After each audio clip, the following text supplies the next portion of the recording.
Sir, ಇವತ್ತಿನ ಕೇಂದ್ರ ಸರ್ಕಾರದ ಬಗ್ಗೆ ಸಹಕಾರಿ ಸಚಿವರ ಫಸ್ಟ್ ರಿಯಾಕ್ಷನ್ ಏನು ಸರ್?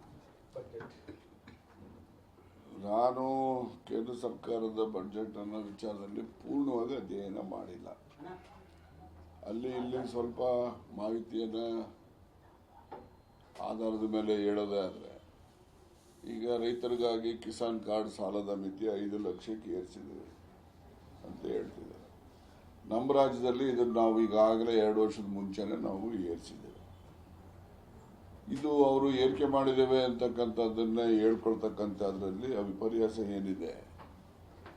5,400 ಕೋಟಿ ರೂಪಾಯಿಯನ್ನ ಈ ಒಂದು ಬಾಬ್ಗೆ ಹಣ ರಿಲೀಸ್ ಮಾಡ್ತಾ ಇದ್ರು ಹಿಂದೆ. ಈ ಸರಿ 2,340 ಕೋಟಿ ಕೊಟ್ಟಿದ್ದಾರೆ.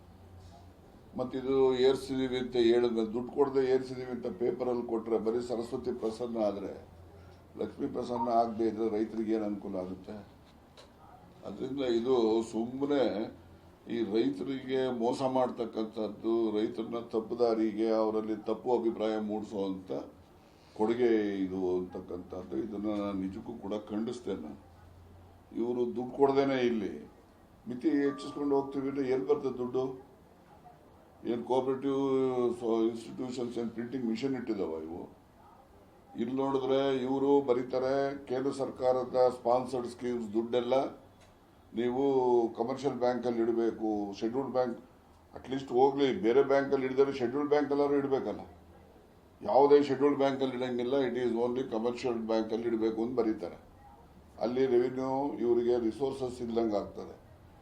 ಈ ಕಡೆ ಇವರು ರಿಸರ್ವ್ ಬ್ಯಾಂಕ್ನವರು GLCನ ನಾಬಾರ್ಡ್ಗೆ ಏನು ಕೊಡ್ತಾರೆ ಅದನ್ನು ಕಡಿಮೆ ಮಾಡಿದ್ದಾರೆ. ನಾಬಾರ್ಡ್ ಇಂಟರ್ನ್ ಇವ್ರಿಗೂ ಕೂಡ ಕಡಿಮೆ ಮಾಡಿದ್ದಾರೆ. ನಮ್ಮ ಕರ್ನಾಟಕಕ್ಕೆ ಒಂದಕ್ಕೇನೆ ನಾನು ಈಗಾಗಲೇ ಹೇಳಿದಂಗೆ 3,260 ಕೋಟಿ ಕಡಿಮೆ ಮಾಡಿದ್ದಾರೆ 1 ವರ್ಷಕ್ಕೆ. ಮತ್ತು ಇವ್ರು ಜಾಸ್ತಿ ಮಾಡಿದ್ದೀವಿ ಅಂತ ಅನೌನ್ಸ್ಮೆಂಟ್ ಮಾಡಿದ್ರೆ ರೈತರಿಗೆ ಏನಾದ್ರಿಂದ ಅನುಕೂಲ ಆಗ್ತದೆ? ಅನುಕೂಲ ಆಗದೆ ಇರೋನ ಇವರು ಅನೌನ್ಸ್ಮೆಂಟ್ ಮಾಡಿ ರೈತರನ್ನ ತಪ್ಪುದಾರಿಗೆ ಹೇಳ್ತಕ್ಕಂಥದ್ದನ್ನು ನಾನು ನಿಜಕ್ಕೂ ಕೂಡ ಖಂಡನೆ ಮಾಡ್ತೇನೆ ಅಂತಕ್ಕಂಥದ್ದು.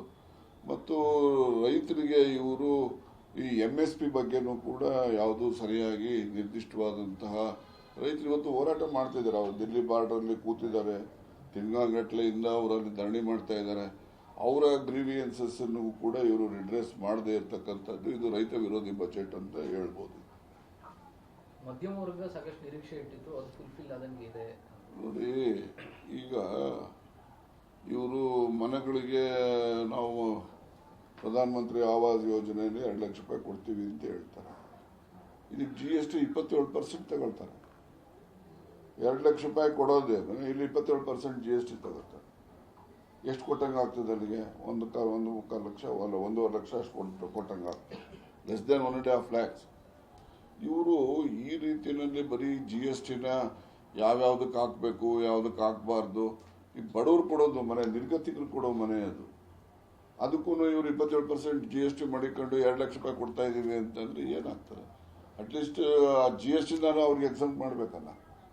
ಹೋಗ್ರಿ, ಅದು GST ಕೌನ್ಸಿಲಲ್ಲಿ ತೀರ್ಮಾನ ಆಗಿರೋದು, ನಮ್ಮ ಸರ್ಕಾರ ಏನೂ ಮಾಡೋಕ್ಕಾಗಲ್ಲ ಅಂದರೆ ಹೋಗ್ರಿ, ಅಷ್ಟು ದುಡ್ಡನ್ನು ಇವ್ರು ಹೆಚ್ಚಿಗೆನಾದ್ರು ಮಾಡಬೇಕಲ್ಲ. ಇದು ಬಡವರ ವಿರೋಧಿ ಬಜೆಟ್, ರೈತರ ವಿರೋಧಿ ಬಜೆಟ್ ಅಂತಕ್ಕಂಥದ್ದು ನಿಸ್ಸಂಶಯ ಇದೆ. ನೀವು ಕೆಲವೊಂದು ವಿಚಾರಗಳಿಗೆ ಸಂಬಂಧಪಟ್ಟಂಗೆ ನೇರವಾಗಿ ದೆಹಲಿಯಲ್ಲಿ ಪ್ರತಿಭಟನೆ ಮಾಡಿದ್ರು. ಕರ್ನಾಟಕಕ್ಕೆ ಅನ್ಯಾಯ ಆಗ್ತಿದೆ, ದಕ್ಷಿಣ ಭಾರತಕ್ಕೆ ಅನ್ಯಾಯ ಆಗ್ತಿದೆ. ಈ ಬಜೆಟ್ ಒಟ್ಟಾರೆ ನೋಡಿದಂಥ ಸಂದರ್ಭದಲ್ಲಿ ಕರ್ನಾಟಕದ ನಿರೀಕ್ಷೆಗಳು ಫುಲ್ಫಿಲ್ ಆಗಿದೆ ಅಂತ ಅನಿಸುತ್ತೆ. ನೋಡಿ, ಕರ್ನಾಟಕ ಯಾವ್ಯಾರು ಈ ಕಾನೂನನ್ನ ನಿಯಮವನ್ನ ಉಲ್ಲಂಘನೆ ಮಾಡಿದರೆ ಅವ್ರಿಗೆ ಹೆಚ್ಚು ಸಹಾಯ ಆಗೋದು. ಯಾರು ನಿಯಮಾನುಸಾರ, ಈಗ ಪಾಪ್ಯುಲೇಷನ್ ಕಂಟ್ರೋಲ್ ನಮ್ಮ ಸೌತ್ ಇಂಡಿಯಾದಲ್ಲಿ ಬಹಳ ಎಫೆಕ್ಟಿವ್ ಆಗಿ ಮಾಡ್ತು. ಈಗ ಅದಕ್ಕೆ ಇವರು ಪೀನಲೈಸ್ ಮಾಡ್ತಾ ಇದ್ದಾರೆ. ಟ್ಯಾಕ್ಸ್ ಇದರಲ್ಲಿ ನಮ್ಮ ಡಿವಿಸಬಲ್ ಪೂಲಿಂದ ನಮ್ಗೇನು ಕೊಡ್ತಾರೆ ಅದರಲ್ಲಿ ನಮಗೆ ಪೀನಲೈಸ್ ಮಾಡ್ತಾರೆ. ಈಗ ಬಿಹಾರದಂಥ ರಾಜ್ಯ, ಅವರು ಯಾವುದು ಈ ಥರ ಫ್ಯಾಮಿಲಿ ಪ್ಲಾನಿಂಗು ಅದು ಇದು ಏನು ನಿಯಮಗಳು ಏನು ಮಾಡ್ಕೊಂಡಿದ್ದೋ ನಾವೆಲ್ಲ, ಅದಕ್ಕೆ ಯಾರು ಅವರು ಅದಕ್ಕೆ ಭಾಗಿಯಾಗಿ ಆ ನಿಯಮದಂತೆ ನಡೆದಿಲ್ಲ ಅಂಥವ್ರಿಗೀಗ ನಾವೀಗ ಬೆನಿಫಿಟ್ ಕೊಡ್ತಾ ಇದ್ದೀವಿ. ಅದಕ್ಕೇನೆ ಅಲ್ಲಿ ಇಲ್ಲಿ ಎಲ್ಲ ಕೂಗು ಕೇಳಿ ಬರ್ತಾ ಇದ್ದಾವಲ್ಲ, ಮಕ್ಕಳನ್ನ ಎಲ್ಲ ಜಾಸ್ತಿ ಅಡಿಬೇಕು, ಮಕ್ಕಳು ಇರಬೇಕು ಜಾಸ್ತಿ ಅಂತ ಅಂದರೆ ಅಲ್ಲಿಗೆ ಪಾಪ್ಯುಲೇಷನ್ ಈಗಾಗಲೇ 140 ಕೋಟಿ ಆಗಿದೆ. ನಾವು ಇನ್ನೂ ಹೆಚ್ಚಾಗಬೇಕು ಅಂತಕ್ಕಂಥದ್ದು.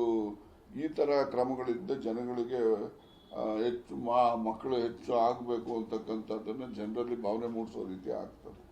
ಅದರಿಂದ ಏನೇ ಇರಲಿ, ಬಜೆಟ್ ಇದು ಜನಪರವಾದಂಥ ಬಜೆಟ್ ಅಲ್ಲ.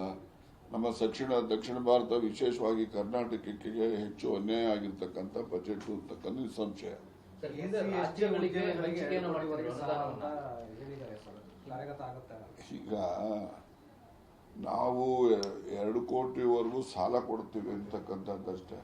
ನಮ್ಮ ರಾಜ್ಯದಲ್ಲಿ ನಾವು ಲಿಮಿಟ್ಲೆಸ್ ಕೊಡ್ತೀವಲ್ಲ ಅವ್ರಿಗೆ. ಈಗ ಅವ್ರಿಗೆ ಸೈಟ್ಗಳು ಕೊಡ್ತೀವಿ, SC/ST ಅವರಿಗೆ 25%, 30%ಗೆಲ್ಲ ಕೊಡ್ತೀವಿ. ಆಮೇಲೆ ಹೆಣ್ಮಕ್ಳಿಗೂ ಕೊಡ್ತೀವಿ, ಅವರಿಗೆ 90%ವರೆಗೆ ಸಾಲಕ್ಕೆ ಗೌರ್ಮೆಂಟನ್ನು ಕೂಡ ಕೊಡ್ತೇವೆ, KCC ಕೊಡ್ತೀವಿ, ಬೇರೆ ಬೇರೆ ಕೊಡ್ತೀವಿ. ಅವ್ರೇನು ಬಡ್ಡಿ ಕೊಡಬೇಕು ಅಲ್ಲಿ ಸಾಲ ತಗೊಂಡಿದ್ದಕ್ಕೆ ಆ ಬಡ್ಡಿ ಸರ್ಕಾರ ಕೊಡ್ತೀವಿ ನಾವು. ಅವ್ರಿಗಿನ್ನ ನಾವು ಮುಂದೆ ಹೋಗಿದ್ದೇವೆ ಹೊರತು SC/ST ಎಂಟರ್ಪ್ರಿನರ್ಸ್ನ ಎನ್ಕರೇಜ್ ಮಾಡಲಿಕ್ಕೆ ಇವರು ಸುಮ್ಮನೆ ಹೇಳೋದಷ್ಟೇ. ಇವರು ಈಗೆಲ್ಲ ಎಂಥದೋ ಹೇಳ್ತಾರಲ್ಲ, ಮೇಕ್ ಇಂಡಿಯಾ, MSME, ಅದು ಇದು ಎಲ್ಲಪ್ಪ. ಯಾರನ್ನ ಒಲಿ ಮೇಕ್ ಇಂಡಿಯಾದಲ್ಲಿ ಇಂಥದ್ದು ಬಂದಿದೆ, ಒಬ್ಬ ಎಂಟರ್ಪ್ರಿನರ್ ಇದ್ರಲ್ಲಿ ಮಾಡಿದ್ದಾನೆ, ಅಥವಾ ಇದು ಇನ್ಯಾವುದೋ ಹೇಳ್ತಾರಲ್ಲ ಎಂಥದ್ದು MSMEನಲ್ಲಿ ನಾವು ಮುದ್ರಾ ಯೋಜನೆಯಲ್ಲಿ ಇಷ್ಟು ಲಕ್ಷ ಕೋಟಿ ಕೊಟ್ಬಿಟ್ಟಿದ್ದೀವಿ. ಯಾರನ್ನ ಬೆನಿಫಿಷಿಯರಿ ಯಾವನನ್ನ ಬೇಕಲ್ಲ, ಎಲ್ಲನ ತೋರಿಸಿ. ನಿಮ್ಮ ಅಕ್ಕಪಕ್ಕದಲ್ಲಿ ನಿಮಗೆ ಗೊತ್ತಿರೋಂಗೆ ಯಾರನ್ನ ಮೇಕ್ ಇನ್ ಇಂಡಿಯಾ ಆಗಲಿ, ಮುದ್ರಾ ಯೋಜನೆ ಆಗಲಿ ಬೆನಿಫಿಷಿಯರ್ಸ್ ನಿಮ್ಮ ಗಮನಕ್ಕೆ ಏನೋ ಬಂದಿರೋ ಒಬ್ಬರನ್ನ ಹೇಳ್ರಪ್ಪ ನೋಡೋಣ. ಸಣ್ಣ ಉದ್ಯಮಗಳೆಲ್ಲ ಬಾಗಿಲು ಹಾಕೊಂಡು ಬೀದಿ ಪಾಲಾಗಿದ್ದಾರೆ. ಅವರೆಲ್ಲ ಅವರೇ ಯಾರ್ಯಾರು ಉದ್ಯೋಗ ಕೊಡ್ತಾ ಇದ್ರು ಉದ್ಯಮಿಗಳು, ಈಗ ಅವರೇ ಉದ್ಯೋಗಕ್ಕೆ ಹೋಗ್ಬೇಕು ಬೇರೆಯವ್ರ ಹತ್ರ. ಆ ಮಟ್ಟಕ್ಕೆ ಇವತ್ತು ಸಣ್ಣ ಉದ್ಯಮಗಳನ್ನು ಸೊರಗಿದವು. ಈಗ ಬಿಹಾರಕ್ಕೆ ಅಲ್ಲಿ ಒಂದು ವಿಮಾನ ನಿಲ್ದಾಣ ಮಾಡೋದು, IIT ಮೇಲ್ದರ್ಜೆಗೆ ಏರಿಸೋದು, ಈ ತರದ್ದು ಪರ್ಟಿಕ್ಯುಲರ್ ಬಿಹಾರ ಅಂತೇಳಿ ಘೋಷಣೆ ಮಾಡಿದ್ದಾರೆ.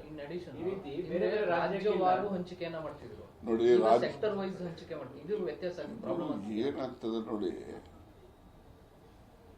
ದೇಶ ನಮ್ದು ಅನ್ನೋ ರೀತಿ ಭಾವನೆ ಇಟ್ಕೊಂಡು ಒಂದು ಬಜೆಟ್ ಘೋಷಣೆಗಳನ್ನ ಮಾಡ್ತಕ್ಕಂಥದ್ದು ಸರ್ವೇ ಸಾಮಾನ್ಯ ನಾವು ನೋಡಿರೋದು. ಇವ್ರು ಬಂದ ಮೇಲೆ ಈಗ ಕಳೆದ ಬಾರಿ ಒಂದು 53,000 ಕೋಟಿಯಷ್ಟು ಬಿಹಾರಕ್ಕೆ ಮತ್ತೆ ಆಂಧ್ರ ಕೊಟ್ಬಿಟ್ರು ಸ್ಪೆಷಲ್ ಪ್ಯಾಕೇಜ್. ಅದಕ್ಕಿಂತ ಹಿಂದುಳಿದಿರ್ತಕ್ಕಂಥ ರಾಜ್ಯಗಳು ಎಷ್ಟಿದ್ದಾವೆ, ನಾರ್ತ್ ಈಸ್ಟ್ ಇದ್ದಾವೆ. For example even Kashmir also. Kashmir ಸಮೃದ್ಧಿ ಪ್ರಕೃತಿ ವಾತಾವರಣ ಇರ್ಬೋದು, ಆರ್ಥಿಕ ಸಮೃದ್ಧಿ ಅಲ್ಲಿ ಇಲ್ಲ. ಅಲ್ಲಿ ಹಾಗೆ ಎಲ್ಲರೂ ಕೂಡ ಸಮಾನವಾಗಿ ನೋಡುವಂಥದ್ದು. ಯಾರು ನಿಜಕ್ಕೂ ಕೂಡ ಸಹಾಯಕ್ಕೆ ರಿಸೀವ್ ಮಾಡಲಿಕ್ಕೆ ಅರ್ಹರಿದ್ದಾರೆ ಅಂತ ಅದನ್ನು ಮಾಡಬೇಕೇ ಹೊರತು ರಾಜಕೀಯ ಕಾರಣಕ್ಕೋಸ್ಕರ ಬಜೆಟ್ ಅನ್ನು ಮಾಡ್ತಕ್ಕಂಥದ್ದು ಕಳೆದ ವರ್ಷದಿಂದ ನಾವು ಗಮನಿಸ್ತಾ ಇದ್ದೀವಿ. ರಾಜಕೀಯ ಕಾರಣಗಳಿಗೋಸ್ಕರ ಬಜೆಟ್ ಅನ್ನು ಘೋಷಣೆ ಮಾಡ್ತಕ್ಕಂಥದ್ದು ಇದು ಆಗಬಾರ್ದು. ಇಡೀ ದೇಶ ಸಮಗ್ರವಾಗಿ ಅಭಿವೃದ್ಧಿ ಆಗಬೇಕು ಅಂತಕ್ಕಂಥದ್ದನ್ನ ಗಮನದಲ್ಲಿಟ್ಕೊಂಡು ಬಜೆಟ್ ಅನ್ನ ಮಾಡಿದಂಥದ್ದು ಇತಿಹಾಸ ಇದೆ. ಆದರೆ ಇತ್ತೀಚಿನ ವರ್ಷಗಳಲ್ಲಿ ರಾಜಕೀಯ ಪ್ರೇರಣೆ ಹೊಂದಿ ರಾಜಕೀಯಕ್ಕೋಸ್ಕರನೇ ಬಜೆಟ್ ಅಲ್ಲಿ ಹಣ ಒದಗಿಸೋದು ಇವೆಲ್ಲ ಮಾಡ್ತಕ್ಕಂಥದ್ದು ಇದು ಒಂದು ಫೆಡರಲ್ ವ್ಯವಸ್ಥೆಗೆ ಇದು ಒಂದು ಉತ್ತಮ ಸಂಪ್ರದಾಯ ಅಲ್ಲ. ಕೇಂದ್ರ ಸಚಿವರು ಕುಮಾರಸ್ವಾಮಿ ಮತ್ತು ಜೋಶಿ ಅವರ ಮೇಲೆ ತುಂಬಾ ನಿರೀಕ್ಷೆ ಇತ್ತು, ಕರ್ನಾಟಕಕ್ಕೆ ಏನಾದರೂ ವಿಶೇಷವಾಗಿ ತೆಗೆದುಕೊಂಡು ಬರ್ತಾರೆ ಅಂತ. ಆದರೆ ನೋಡಿ, ನಾನು ಕೆಲವು ಹೇಳ್ಬಹುದು, ಕೆಲವು ಹೇಳ್ಬಾರ್ದು. ಇವರೆಲ್ಲ ಒಂದು ಗಾದೆ ಹೇಳ್ತಾರೆ ಹಳ್ಳಿಗಳಲ್ಲಿ, ಇವರೆಲ್ಲ ಲೆಕ್ಕಕ್ಕುಂಟು ಆಟಕ್ಕಿಲ್ಲ ಅಂತ. ಇವರೆಲ್ಲ ಹಂಗೆ ಆಟಕ್ಕುಂಟು ಲೆಕ್ಕಕ್ಕಿಲ್ಲ ಉಂಟ ಹೇಳ್ಬಿಟ್ಟ ನಾನು. ಈಗ ನಮ್ಮ ರಾಜ್ಯದಲ್ಲಿ ಇದಾರಲ್ಲಪ್ಪ ಮಂತ್ರಿಗಳು, ಆಯ್ತು ಏನು ಇವ್ರ ಕೊಡುಗೆ ನಮ್ಮ ರಾಜ್ಯಕ್ಕೆ, ಅದಕ್ಕೇನಂತ ಕರಿಬೇಕು ನಾವು? ಇವರೆಲ್ಲ ಲೆಕ್ಕಕ್ಕಿಲ್ಲ, ಆಟಕ್ಕೆ ಮಾತ್ರ ಲೆಕ್ಕ, ಆಟಕ್ಕೆ ಮಾತ್ರ ಉಂಟಲ್ಲ. ಗಾದೆ ಹಳ್ಳಿಗಾದೆ ಇವತ್ತು ಅದು ತಿದ್ದಿದ್ರೆ ಅದು ಒಳ್ಳೇದು. ಆಟಕ್ಕೆ ಉಂಟು ಲೆಕ್ಕಕ್ಕಿಲ್ಲ ಅಂತ. ಹಂಗೆ ಲೆಕ್ಕಕ್ಕಷ್ಟೇ, ಲೆಕ್ಕಕ್ಕಿಲ್ಲ ಇರೋ ಆಟಕ್ಕೆ.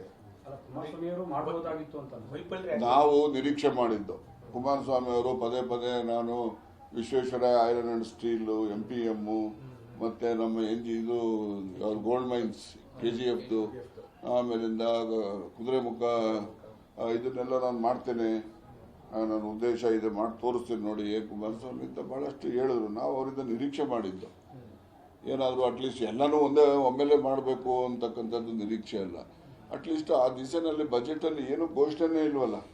ನಾವು ಇದನ್ನೆಲ್ಲ ನಾವು ರಿವೈವ್ ಮಾಡ್ತೀವಿ, ಯಾರು ಅಲ್ಲಿ ಕೆಲಸ ಮಾಡ್ತಕ್ಕಂಥ ಅವರು ಇವರು ಯಾರು ಪ್ಯಾನಿಕ್ ಆಗಬೇಡಿ, ನಾವು ನಿಮ್ಮ ಜೊತೆಲಿದ್ದೀವಿ ಅಂತ ಎಲ್ಲ 2 ಲೈನು ಬಜೆಟ್ ಬುಕ್ ಅಲ್ಲಿ ನೋಡಿದ್ರ ಏನಿಲ್ವೇ ಇಲ್ವಲ್ಲ. ಅದಕ್ಕೇನೆ ಈಗೆಲ್ಲ ನೀವೇ ಗಾದೆ ಹೇಳೋರಲ್ಲ, ಅದೇ ಗಾದೆ ಮತ್ತೊಮ್ಮೆ ನೋಡಿ. ಏನು ಕೇಂದ್ರ ಸರ್ಕಾರ ಮನಸ್ಸು ನೋಡಿ, ಈಗ ನಮ್ಮ ರಾಜ್ಯ ಸರ್ಕಾರಕ್ಕೆ ಮುನ್ಸಿಪಾಲಿಟಿಗಳು ಹೆಂಗಪ್ಪ, ಹಂಗೇನೆ ರಾಜ್ಯ ಸರ್ಕಾರಗಳು ಕೇಂದ್ರ ಸರ್ಕಾರಕ್ಕೆ, ಅವಕ್ಕೆ ಕೇಂದ್ರ ಸರ್ಕಾರಕ್ಕೆ ಇವೆಲ್ಲ ಮುನ್ಸಿಪಾಲಿಟಿಗಳು ಲೆಕ್ಕ ಅವರಿಗೆ. ಅವ್ರು ಮನಸ್ಸು ಮಾಡಿದ್ರೆ ಏನು ಬೇಕಾದ್ ಮಾಡ್ಬೋದು. ಅಲ್ಲ ನಿಮ್ಮಿಂದ ಏನಾದರೂ ಏನು ಸಾಕು ಆಯ್ತಪ್ಪ, ನಾವು ಇಂತಿಂತದ್ದು ಮಾಡ್ತಾ ಇದೀವಿ, ನೀವು ಇಂತಿಂತದ್ದು ಮಾಡಿ ಅದರ ಹೇಳಿ ಅವರು. ಕಾರಣ ರಾಜ್ಯ ಸರ್ಕಾರ ಸಹಕಾರ ಕೊಡ್ತಾ ಇಲ್ಲ, ಏನು ಸಹಕಾರ ಬೇಕಂತ ಹೇಳ್ಬೇಕಲ್ಲ.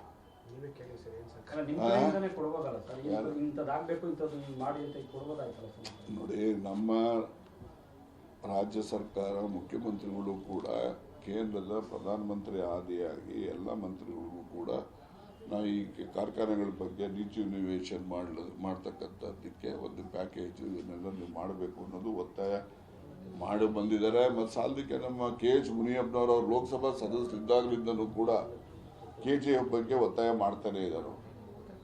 ಈಗ ಅವೆಲ್ಲ ಅವರ ಗಮನದಲ್ಲಿದ್ದಾಗ ಏನಾದರೂ ಒಂದು ನಮ್ಮ ರಾಜ್ಯದ ಒಬ್ಬರು ಕೈಗಾರಿಕಾ ಸಚಿವರು ಇದ್ದಾರೆ, ನಮ್ಮ ಕೈಗಾರಿಕಾ ಸಚಿವರು ಇದ್ದಂಥ ಕಾಲದಲ್ಲಿ ನಮ್ಮ ರಾಜ್ಯಕ್ಕೆ ಇಂಥ ಕೊಡುಗೆ ಕೊಟ್ಟರು ಅಂತೇಳಿ ಇತಿಹಾಸದೆಲ್ಲರೂ ಸೇರ್ಬೇಕಲ್ಲ. ಅಂತ ಒಂದು ಅವಕಾಶ ಕುಮಾರಸ್ವಾಮಿ ಕಳ್ಕೊಂಡಿದ್ದಾರೆ ಅಂತ ಹೇಳ್ಬೋದು. ಸಿಟಿಗೆ ಯೂಶಲಿ ಬಜೆಟ್ಗಳಲ್ಲಿ ಒಂದು ಸ್ಕೀಮು ಆ ಥರದಲ್ಲಿ ಒಂದು ಅನುದಾನ ಸಿಗ್ತಾ ಇತ್ತು. ಈ ಸತಿ ಅದನ್ನು ಕೂಡ ಏನೋ 1.5 ಲಕ್ಷ ಕೋಟಿ ಕೊಡ್ತೀವಿ ಅಂತ ಏನೋ ಹೇಳಿದ್ದಾರೆ ನಗರಗಳ ಅಭಿವೃದ್ಧಿಗೆ. ಅದು ಎಲ್ಲ ನಗರಗಳಿಗೆ ಯಾರಿಗೆ ಬೇಕೋ ಕೊಡ್ತಾರೆ. ಎಷ್ಟು ತೆರಿಗೆಯನ್ನು ಕೊಡ್ತಕ್ಕಂಥದ್ದು ಕೂಡ ಇದು ಬೆಂಗಳೂರಿನಿಂದ ಹೆಚ್ಚಿಗೆ ಆಗ್ತಿದೆ. ನೋಡಿ, ನಾವೆಲ್ಲ ಈ GST ಬಂದಾಗ ನಾವೆಲ್ಲ ಬಹಳ ಉತ್ಸಾಹದಲ್ಲಿ ಇದನ್ನು ಸ್ವಾಗತ ಮಾಡಿದ್ದೆವು. ಆಗ ಮೋದಿಯವರು ಅಲ್ಲಿ ಮುಖ್ಯಮಂತ್ರಿ ಇದ್ದಾಗ GST ಕೌನ್ಸಿಲಲ್ಲೇ ಈ GST ಬೇಕಿಲ್ಲ ಅಂತೇಳಿ ಅವರು ವಿರೋಧ ಮಾಡಿದ್ರು. ನಾವೆಲ್ಲ ಪರ ಇದ್ದೋ, ಅವ್ರು GST ಬೇಕು ಅನ್ನೋರು, ಅವ್ರು ಬೇಡ ಅನ್ನೋರಿದ್ರು. ಈಗ ನೋಡಿದ್ರೆ ಇದು ಅವ್ರು ಹೇಳಿದ್ದೆ ಅವತ್ತು ಸರಿ ಇದೆ, ಇವತ್ತಿನ ಪರಿಸ್ಥಿತಿ ನೋಡಿದ್ರೆ ಅಂತ ಹೇಳಿ ನಮಗನ್ಸುತ್ತೆ. ಆದರೆ ಒಂದು ಒಕ್ಕೂಟ ವ್ಯವಸ್ಥೆಯಲ್ಲಿ ಈ ಥರ ತಾರತಮ್ಯ ಮಾಡ್ತಕ್ಕಂಥದ್ದು ಒಕ್ಕೂಟ ವ್ಯವಸ್ಥೆಗೆ ಅದು ಮಾರಕ ಅಂತ ಹೇಳಿ ಹೇಳ್ಬೋದು.